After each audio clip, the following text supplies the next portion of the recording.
ನಮಸ್ತೆ ಸ್ನೇಹಿತರೆ, ಎಲ್ರಿಗೂ ಕೂಡ ಮತ್ತೊಮ್ಮೆ ನಿಮ್ಮ ಯೂಟ್ಯೂಬ್ ಚಾನಲ್ಗೆ ಪ್ರೀತಿಯ ಸ್ವಾಗತ. ನಿನ್ನೆ ಒಂದು ವಿಷಯದ ಬಗ್ಗೆ ತುಂಬಾ ಚರ್ಚೆ ಆಗ್ತಾ ಇತ್ತು. ಏನ್ ವಿಷಯ ಅಂತಂದ್ರೆ ನಿಮ್ಗೆ ಗೊತ್ತಿದೆ, ಎಚ್.ಸಿ. ಮಹದೇವಪ್ಪ ಅವರು ಒಂದು ಹೇಳಿಕೆಯನ್ನು ಕೊಟ್ಟಿದ್ದಾರೆ. 56% ರಿಸರ್ವೇಶನ್ಗೆ ಕೋರ್ಟ್ ತಡೆಯಾಜ್ಞೆ ನೀಡಿರೋದ್ರಿಂದ 50% ಮೀಸಲಾತಿಯಲ್ಲೇ ಮುಂದಿನ ನೇಮಕಾತಿಗಳನ್ನ ಮಾಡೋದಕ್ಕೆ ಸೂಚನೆ ಕೊಟ್ಟಿದ್ದೀವಿ ಅಂತ. ಅಂಡ್ ಇನ್ನೊಂದ್ ಕಡೆ ನಮ್ಮ ಭಾಸ್ಕರ್ ಪ್ರಸಾದ್ ಅಣ್ಣ ಅವರು ಏನು ಒಳ ಮೀಸಲಾತಿ ವಿಚಾರವಾಗಿ ಹೋರಾಟ ಮಾಡಿದಂತವ್ರು ಎಲ್ರು ಅವರು ಒಂದು ಪೋಸ್ಟ್ ಅನ್ನ ಹಾಕಿದ್ದಾರೆ ಫೇಸ್ಬುಕ್ ಖಾತೆಯಲ್ಲಿ. ಏನು ಅಂತಂದ್ರೆ, ಈ ಒಳ ಮೀಸಲಾತಿಯನ್ನ ರದ್ದು ಮಾಡೋದಕ್ಕೆ ಸರ್ಕಾರ ಹೊರಟಿದೆ ಅನ್ನುವಂತ ಒಂದು ಮಾಹಿತಿಗಳು ಈಗ ಆಲ್ರೆಡಿ ಅವ್ರಿಗೆ ಸಿಕ್ಕಿದೆ. ಸೊ ಹಂಗಾಗಿ ಅವರು ಡಿಸೆಂಬರ್ 6ನೇ ತಾರೀಕು ವಿಧಾನಸೌಧ ಮುತ್ತಿಗೆಗೆ ಕರೆ ಕೊಟ್ಟಿದ್ದಾರೆ. ಹಾಗಾದ್ರೆ ಸರ್ಕಾರ ಏನಾದ್ರೂ ಒಳ ಮೀಸಲಾತಿಯನ್ನು ರದ್ದು ಮಾಡೋದಕ್ಕೆ ಹೊರಟಿದ್ದೇ ನಿಜ ಆದ್ರೆ ಕಳೆದ 1 ವರ್ಷದಿಂದ ಆಡಿದ್ದು ಏನು? ಒಳ ಮೀಸಲಾತಿ ಹೆಸರಿನಲ್ಲಿ ನಾಟಕನ ಅಥವಾ ಎಸ್.ಸಿ. ಸಮುದಾಯಕ್ಕೆ ಮೆಚ್ಚಿಸಬೇಕು ಅಂತ ಹೇಳಿ ಏನೋ ಒಂದು ಮಾಡೋದಕ್ಕೆ ಹೊರಟಿದ್ರ, ಅಥವಾ 1 ವರ್ಷದಿಂದ ತಮ್ಮ ವಯೋಮಿತಿಯನ್ನ ಅಮೂಲ್ಯ ಸಮಯವನ್ನ ಕಳೆದುಕೊಂಡಂತ ಆಸ್ಪಿರೆಂಟ್ಸ್ ಗಳ ಗತಿ ಏನು? ನೀವು ಈ ಕೆಲಸವನ್ನ ಮಾಡಲ್ಲ ಅನ್ನೋ ಹಾಗಿದ್ರೆ, ನಾನು ಇದನ್ನ ಯಾವತ್ತು ಪ್ರತಿ ವಿಡಿಯೋದಲ್ಲಿ ಹೇಳಿದ್ದೀನಿ, ನಿಮ್ ಕೈಲಿ ಆಗಲ್ಲ, ಒಳ ಮೀಸಲಾತಿ ಜಾರಿಗೊಳಿಸಕ್ ಆಗಲ್ಲ ಅಂದಿದ್ರೆ ಅವತ್ತೇ ಇದನ್ನ ಕೈ ಬಿಟ್ಟು ನಮ್ ಕೈಲಿ ಆಗಲ್ಲ, ನಾವು ನೇಮಕಾತಿ ಮಾಡ್ತೀವಿ ಅಂದಿದ್ರೆ 1 ವರ್ಷದಿಂದ ಆಸ್ಪಿರೆಂಟ್ಸು ಕಾಯುವಂತ ಅವಶ್ಯಕತೆ ಏನಿತ್ತು? ಇಷ್ಟೆಲ್ಲ ಹೋರಾಟ ಮಾಡಿ ಬೀದಿಗಿಳಿದು ಸರ್ಕಾರವನ್ನು ಬೈಯುವಂಥದ್ದು, ದೂಷಣೆ ಮಾಡುವಂಥದ್ದು ಅವಶ್ಯಕತೆ ಏನಿತ್ತು? ಅಂಡ್ ಇನ್ನೊಂದು ಪ್ರಮುಖ ವಿಚಾರ, ನಿನ್ನೆ ಮಹದೇವಪ್ಪ ಅವರು ಹೇಳಿದಂಥದ್ದು, ಈ 56% ಮೀಸಲಾತಿಗೆ KAT ತಡೆ ನೀಡಿದೆ ಅಂತ ಪತ್ರಿಕೆಯಲ್ಲಿ ಒಂದು ಸ್ಟೇಟ್ಮೆಂಟ್ ಕೊಟ್ಟಿದ್ದಾರೆ. KAT ಹಿಂದೆ KS ವಿಚಾರದಲ್ಲೇ ನೀಡಿದೆ, ಅದು 56%. ಅದರ ಮೇಲೆ ಮಾಡಿರುವಂತ ರೋಸ್ಟರ್ ಸರಿ ಇಲ್ಲ, ಅದು ಲೀಗಲ್ ಇಲ್ಲ, ಮೀಸಲಾತಿ ಹೆಚ್ಚಳ ಇದೆ. ಸೊ ಹಂಗಾಗಿ ನೀವು ಲಿಮಿಟೇಷನ್ ಮಾಡಿ ರಿನೋಟಿಫಿಕೇಶನ್ ಮಾಡಬಹುದು ಅಂತ ಅವಕಾಶ ಅವತ್ತೇ ಕೊಟ್ಟಿತ್ತು. ಹಾಗಾದ್ರೆ ಅವತ್ತಿದ್ ಯಾರಿಗೂ ಪರಿಜ್ಞಾನ ಇರ್ಲಿಲ್ವಾ? ಹಾಗಾದ್ರೆ ಬೇಕು ಅಂತಾನೆ ಇದನ್ನ 56 ಮೇಲೆನೆ ಒಳ ಮೀಸಲಾತಿ ಮಾಡೋಣ, ನಾಳೆ ಇದು ಕಾನೂನು ಸಂಘರ್ಷಕ್ಕೆ ಒಳಪಡ್ಲಿ, ಇದು ಆಗೋದೇ ಬೇಡ ಅನ್ನೋದು ಉದ್ದೇಶ ಇತ್ತ. ಒಟ್ಟಾರೆ ಇವರ ಸರ್ಕಾರದೊಳಗಡೆ ಒಳ ಜಗಳ ಏನಿದೆಯೋ ಯಾರಿಗೂ ಗೊತ್ತಿಲ್ಲ. ಅಂಡ್ ಇವರಲ್ಲಿ ಯಾರಲ್ಲೂ ಕೂಡ ಸರಿಯಾದ ರೀತಿಯಾದಂತ ಸಾಮ್ಯತೆ ಇಲ್ಲ. ತಮ್ಮ ವೈಯಕ್ತಿಕ ಪ್ರತಿಷ್ಠೆ ಲಾಭಕ್ಕಾಗಿ ಅಮಾಯಕ ವಿದ್ಯಾರ್ಥಿಗಳನ್ನ ಬಲಿ ಕೊಡ್ತಾ ಇರುವಂತದ್ದು ಸತ್ಯ.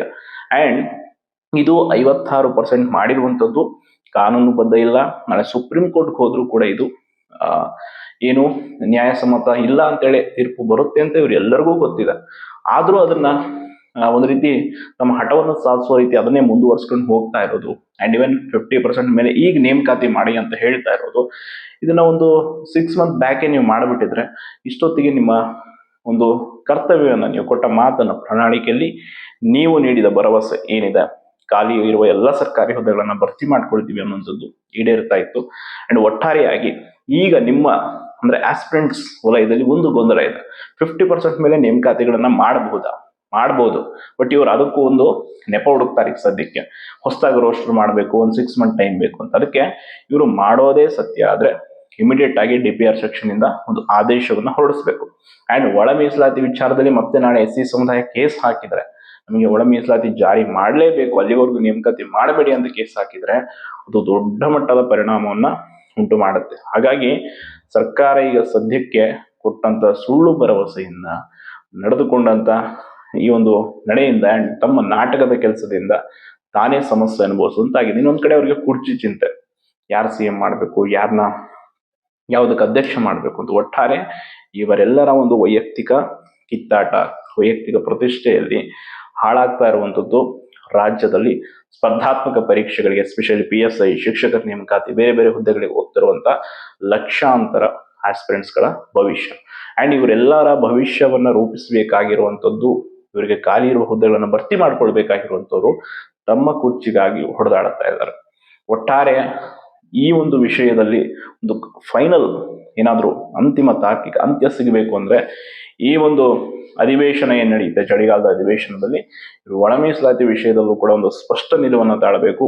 ಅಂಡ್ 56% ರಿಸರ್ವೇಶನ್ ವಿಷಯದಲ್ಲೂ ಒಂದು ಕ್ಲಾರಿಟಿ ಕೊಡ್ಬೇಕು. ಆಮೇಲೆ ನೇಮಕಾತಿ ಯಾವಾಗ ಮಾಡ್ತೀವಿ, ಏನ್ ಮಾಡ್ತೀವಿ, ಏಜ್ ರಿಲ್ಯಾಕ್ಸೇಷನ್ ಕೊಡ್ತೀವ ಇಲ್ವ, ಅದೆಲ್ಲವನ್ನ ಕ್ಲಾರಿಟಿ ಕೊಟ್ರೆ ಮಾತ್ರ ಆಸ್ಪಿರೆಂಟ್ಸ್ ಗಳಿಗೆ ಒಂದು ಭರವಸೆ ಅಥವಾ ಅವ್ರಿಗೆ ನೆಮ್ಮದಿ ಸಿಗುತ್ತೆ. ಇಲ್ಲ ಅಂದ್ರೆ ಖಂಡಿತವಾಗಿ ಹೇಳ್ತೀನಿ, ಅದು ಯಾರು ಹೇಳೋದೇ ಬೇಕಾಗಿಲ್ಲ, ದೊಡ್ಡ ಮಟ್ಟದ ಜನಾಂದೋಲನ ಸೃಷ್ಟಿಯಾಗುತ್ತೆ. ಈಗಾಗಲೇ ಮತ್ತೆ ಧಾರವಾಡ ಆಯ್ತು, ಈಗ ಜಮಖಂಡಿಯಲ್ಲೂ ಕೂಡ ಒಂದು ಹೋರಾಟಕ್ಕೆ ಕರೆ ನೀಡಿದ್ದಾರೆ. ಸೊ ಹಾಗೆ ಮತ್ತೆ ಪ್ರತಿಯೊಂದು ಜಿಲ್ಲೆಗಳು ಶುರುವಾಗಿ ಕೊನೆಗೆ ವಿಧಾನಸೌಧವನ್ನ ಇಡೀ ರಾಜ್ಯದ ಎಲ್ಲ ವಿದ್ಯಾರ್ಥಿಗಳು ಸೇರಿ ಮುತ್ತಿಗೆ ಹಾಕುವಂತ ಪರಿಸ್ಥಿತಿ ಬಂದೇ ಬರುತ್ತೆ.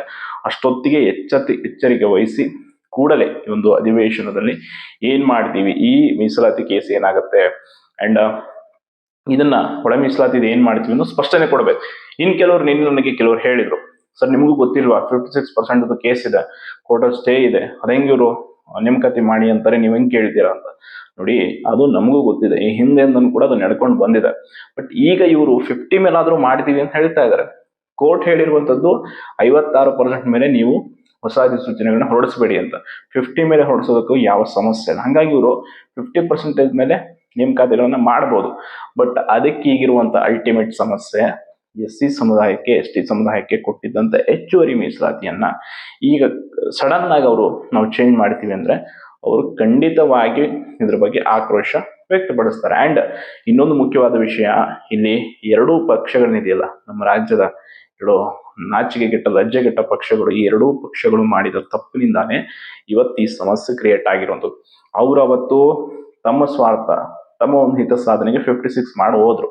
ಇವರು ಅದನ್ನ ಏನೋ ಬೇರೆನೋ ಮಾಡಕ್ ಹೋಗಿ ಬೇರೆ ಯಾವ್ದನ್ನೋ ಬಲಿ ಕೊಡಕ್ ಹೋಗಿ ತಾವು ಹೆಚ್ಚಳ ಮಾಡಿದ್ದನ್ನೇ ಮುಂದುವರಿಸಿದ್ರು.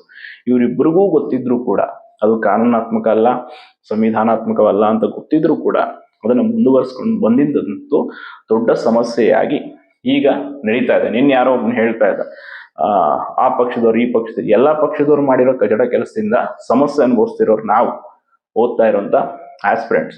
ಇನ್ನೂ ಒಂದು 6 ಮಂತ್ ಹಿಂಗೆ ಡಿಲೇ ಆದ್ರೆ, ಖಂಡಿತವಾಗಿ ಹೇಳ್ತೀನಿ 6 ಮಂತ್ ಬೇಡ, 2 ಮಂತ್ಸ್ ಡಿಲೇ ಆದ್ರೂ ಕೂಡ ಅದರ ಆಕ್ರೋಶನೇ ಬೇರೆ ಆಗೋಗುತ್ತೆ. ಈಗಾಗಲೇ ಸಮಸ್ಯೆ ಪೂರಾ ವಿಪರೀತ ಆಗಿದೆ, ಕೈ ಮೀರಿ ಹೋಗಿದೆ. ಸರ್ಕಾರಕ್ಕೆ ಇದರ ಅರಿವಿದ್ರೆ ಕೂಡಲೇ ನೇಮಕಾತಿಗಳನ್ನ ಆರಂಭ ಮಾಡಬೇಕು. ಯಾವ ರೀತಿ ಮಾಡಬೇಕು, ಈ ಅಧಿವೇಶನದಲ್ಲಿ ಅದೇನೇನು ಸಮಸ್ಯೆ ಇದೆ, ಒಳ ಮೀಸಲಾತಿ ಮಾಡ್ತೀವಾ ಇಲ್ವಾ, ಅಂಡ್ 56 ಅವೆಲ್ಲದಕ್ಕೂ ಕ್ಲಾರಿಟಿ ಕೊಟ್ಟು ಕೋರ್ಟ್ ಅಲ್ಲಿ ಇರುವಂತಹ ಪ್ರಕರಣಗಳಿಗೆ ಒಂದು ಅಂತ್ಯವನ್ನು ಕಾಣಿಸಿ ಈಸಿಯಾಗಿ ಮಾಡ್ಬೋದು. ಕೋರ್ಟ್ ಅಲ್ಲಿ ಏನು ಇನ್ನೊಂದು ವರ್ಷ ಡ್ರ್ಯಾಗ್ ಮಾಡೋ ಅವಶ್ಯಕತೆ ಇಲ್ಲ. ನಮ್ಗೆ ಕ್ವಿಕ್ ಆಗಿ ಜಡ್ಜ್ಮೆಂಟ್ ಬೇಕು, ಈ ತರ ಸಮಸ್ಯೆ ಇದೆ ಅಂತೇಳಿ ಕೋರ್ಟ್ಗೆ ಇಮಿಡಿಯೇಟ್ ಆಗಿ ಅರ್ಜಿಯನ್ನು ಹಾಕೊಂಡು ಅದನ್ನ ಫೈನಲಿ ಹಿಂಗ್ ಮಾಡಿಸ್ಬೋದು. ಅದು ಸರ್ಕಾರದ ಕೈಲಿದೆ. ಸರ್ಕಾರ ಯಾಕೆ ಮಾಡಿಸ್ತಾ ಇಲ್ಲ ಅಂದ್ರೆ, ಅವರಿಗೆ ನೇಮಕಾತಿಗಳನ್ನ ಶುರು ಮಾಡೋದು ಬೇಕಿಲ್ಲ. ನಮ್ಮ ಬೊಕ್ಕಸದಲ್ಲಿರುವ ಹಣವನ್ನೆಲ್ಲ ವೇತನ ಕೊಡಬೇಕಲ್ಲ, ಆ ಯೋಚನೆಯಲ್ಲಿದ್ದಾರೆ. ಆಯ್ಕೆ ಆದವರಿಗೆ ಆರ್ಡರ್ ಕಾಪಿ ಕೊಡೋದಕ್ಕೆ ಇನ್ನು ಮುಂದೆ ನೋಡ್ತಾ ಇದ್ದಾರೆ. ಇನ್ನು ಹಲವಾರು ಆಯ್ಕೆ ಪಟ್ಟಿಗಳು, ಅಂತಿಮ ಸೆಲೆಕ್ಷನ್ ಲಿಸ್ಟ್ ಬಿಡೋದಿದೆ. ಇನ್ನು KS ಅನ್ನ ಇವ್ರು ಕೋರ್ಟ್ ಹಾಕೊಂಡು ಕೂತಿದ್ದಾರೆ. ಇವಾಗ KS ಬಿಡಿ, ಅದೊಂಥರ ಇವರೆಲ್ರದ್ದು ಇನ್ವೆಸ್ಟ್ಮೆಂಟ್ ಇದೆ ಅದರಲ್ಲಿ, ಹಂಗಾಗಿ ಎಲ್ರು ಕೂಡ ಪ್ರಯತ್ನ ಮಾಡ್ತಾರೆ. ಬಟ್ ಬೇರೆ ನೇಮಕಾತಿಗಳಿಗೆ ಯಾಕೆ ಮಾಡೋದು ಅಂದ್ರೆ, ಬೇರೆ ಬೇರೆ ವಿಚಾರಗಳಲ್ಲಿ ಇವ್ರಿಗೆ ಅಷ್ಟೊಂದು ಕಾಳಜಿ ಇಲ್ಲ. ಅಂಡ್ ಒಟ್ಟಾರೆಯಾಗಿ ಈಗ ಆಸ್ಪಿರೆಂಟ್ಸ್ಗಳಿಗೆ ಇರುವಂತ ಗೊಂದಲಗಳಿಗೆ ಬಗೆಹರಿಬೇಕು, ಸಮಸ್ಯೆ ಎಲ್ಲವೂ ಕೂಡ ಪರಿಹಾರ ಆಗ್ಬೇಕು ಅಂದ್ರೆ ಈ ಅಧಿವೇಶನದಲ್ಲಿ ಯಾವುದಾದ್ರೂ ಒಂದು ಅಂತ್ಯ ಕಾಣಲೇಬೇಕು. ಅಂಡ್ ಇವನ್ 6ನೇ ತಾರೀಕು ಈ ಒಳ ಮೀಸಲಾತಿ ಹೋರಾಟಗಾರರ ಸಮಿತಿ ವಿಧಾನಸೌಧ ಮುತ್ತಿಗೆಗೆ ಕರೆ ಕೊಟ್ಟಿದ್ದಾರೆ. ಕಾರಣ ಇಷ್ಟೇ, ಅವರಿಗೆ ಮಾಹಿತಿ ಇಲ್ಲದೆ ಅವ್ರು ಯಾವುದಕ್ಕೂ ಮುನ್ನಡೀತಾ ಇರಲ್ಲ. ಅವ್ರಿಗೂ ಇಂಟರ್ನಲ್ ರಿಪೋರ್ಟ್ಸ್ ಇರುತ್ತೆ, ಸರ್ಕಾರ ಏನ್ ಮಾಡೋದಕ್ಕೆ ಹೊಂಟಿದೆ ಒಳ ಮೀಸಲಾತಿ ಬಗ್ಗೆ ಅಂತ ಪ್ರತಿಯೊಂದು ಮಾಹಿತಿ ಇರುತ್ತೆ. ಅವ್ರಿಗೆ ಅನ್ಸಿರುತ್ತೆ, ಈಗ ನೋಡಿ 56 ಇಂದ 50 ಮಾಡ್ತಾರೆ ಅಂದ್ರೆ ಆಟೋಮೆಟಿಕ್ಲಿ ಒಳ ಮೀಸಲಾತಿ ಇನ್ವ್ಯಾಲಿಡ್. ಒಳ ಮೀಸಲಾತಿಯನ್ನ ಇವರು ಮಾಡಿರೋದೇ 56% ಮೀಸಲಾತಿ ಮೇಲೆ. ಈಗ 50% ನೇಮಕಾತಿ ಮಾಡಿ ಅಂದ್ರೆ ಮತ್ತೆ 56% ಮೇಲೆ ಮಾಡಿರುವಂತ ಒಳ ಮೀಸಲಾತಿ ರದ್ದಾಗತ್ತೆ ಅನ್ನೋದು ಇಂಡೈರೆಕ್ಟ್ಲಿ ಪ್ರತಿಯೊಬ್ಬರಿಗೂ ಗೊತ್ತಾಗುತ್ತೆ. ಅದನ್ನ ಸರ್ಕಾರ ಬಾಯ್ ಬಿಟ್ಟು ಹೇಳೋದಕ್ಕೆ ರೆಡಿ ಇಲ್ಲ. ನಾವು ಕಾನೂನು ಸಂಘರ್ಷ ಮಾಡ್ತಾ ಇದ್ದೀವಿ, ಅದನ್ನ ಸರಿಪಡಿಸ್ತೀವಿ ಅನ್ನೋ ಒಂದು ಸುಳ್ಳು ಆಶ್ವಾಸನೆಯನ್ನ ಕೊಡುತ್ತೆ ಹೊರತು ರಿಯಾಲಿಟಿಯನ್ನ ಯಾವತ್ತೂ ಕೂಡ ಅವರು ತಿಳಿಸೋದಕ್ಕೆ ಹೋಗಲ್ಲ. ಹಂಗ್ ತಿಳಿಸಿಬಿಟ್ಟಿದ್ರೆ ನೇಮಕಾತಿ ವಿಷಯದಲ್ಲಿ ನಮ್ಗೆ ಯಾವತ್ತೂ ಕ್ಲಾರಿಟಿ ಸಿಗ್ತಾ ಇತ್ತು. ಸೊ ಹಂಗಾಗಿ ಫೈನಲಿ ಒಟ್ನಲ್ಲಿ ಅವರು ಅದನ್ನ ಮುಂದುವರಿಸ್ಕೊಂಡು ಇದೇ ಭರವಸೆಯನ್ನು ಕೊಟ್ಕೊಂಡು ಸರ್ಕಾರ ಇರೋವರೆಗೂ ಏನೋ ಮಾಡ್ಕೊಂಡು ಹೋಗ್ಬೇಕು ಅನ್ನೋ ಪ್ರಯತ್ನದಲ್ಲಿದ್ದಾರೆ ಹೊರತು ಯಾವ ಸಮಸ್ಯೆಗಳಿಗೂ ಕೂಡ ಕನ್ಕ್ಲೂಷನ್ ಅನ್ನು ಕೊಡಬೇಕು ಅನ್ನೋ ಹಂತದಲ್ಲಿಲ್ಲ. ಹಂಗಾಗಿ ಕಾದು ನೋಡೋಣ ಏನಾಗುತ್ತೆ ಅಂತ ಹೇಳ್ತಾ ಧನ್ಯವಾದ.